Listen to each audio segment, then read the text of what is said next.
2 Corinthians 10, verses 3 through 5 says, "For though we walk in the flesh, we are not waging war according to the flesh. For the weapons of our warfare are not of the flesh, but have divine power to destroy strongholds. We destroy arguments and every lofty opinion raised against the knowledge of God, and take every thought captive to obey Christ." There's something in us that responds to a call to conquest, right? There's something in us that responds to a call to battle, right? Remember that scene in Braveheart where the soldiers are all getting ready to leave the battlefield because there's just nothing for them. This battle is for the lords and their lands and all of these things. And then William Wallace rides in with his men on his horse, and he stands down in front of the men and rides back and forth and gives them that speech about run today and you may live, fight and you may die, but which one of you? When you're lying in your bed, remember that speech, like that speech, and how they all responded to that and how they all then engaged in the war, right? We love to be called into a conquest. We respond to being called into a conquest. So I've been learning over the last few years in my life the truth from these verses that Paul's trying to teach us and it's though we're walking in a body of flesh, so we're walking in physical bodies. We're fighting a battle, but it's not a physical battle, it's a spiritual battle. So we're walking in a body of flesh, but we're fighting a spiritual battle. And the weapons that we're fighting with, they're not physical weapons. They're not our weapons. They're not weapons that are limited to our power. They're weapons that have divine power. It says to destroy strongholds.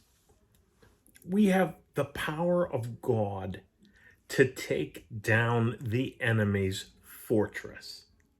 Strongholds, whether they be strongholds in our lives or strongholds in the lives of others who are within our sphere of influence, in our families, in our friends, in our brothers. The weapons that we have, that we wield, have divine power to destroy enemy fortresses.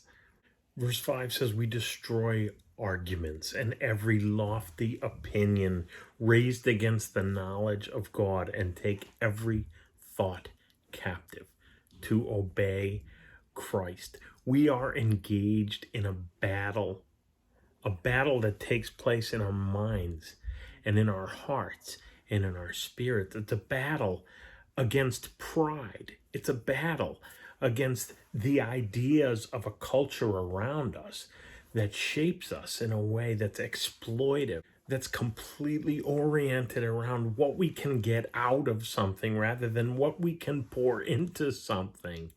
It's a battle that's constantly raging. And what's hit me lately is that we need, with every thought that comes into our minds, we need to take control of those by the power of the Holy Spirit.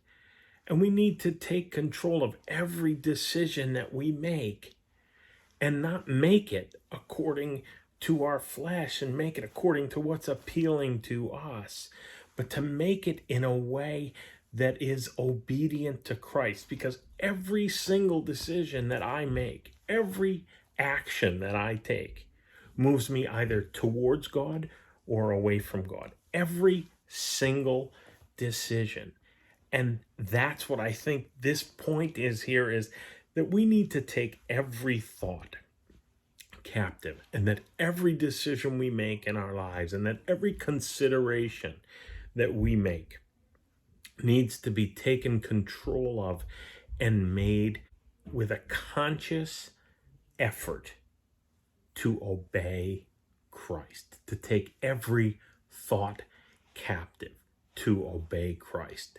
So take courage, because the weapons that you have to fight with are weapons that have divine power to destroy the strongholds of the enemy in your life and in the lives of others. So I hope you enjoy these verses the way that I've enjoyed them.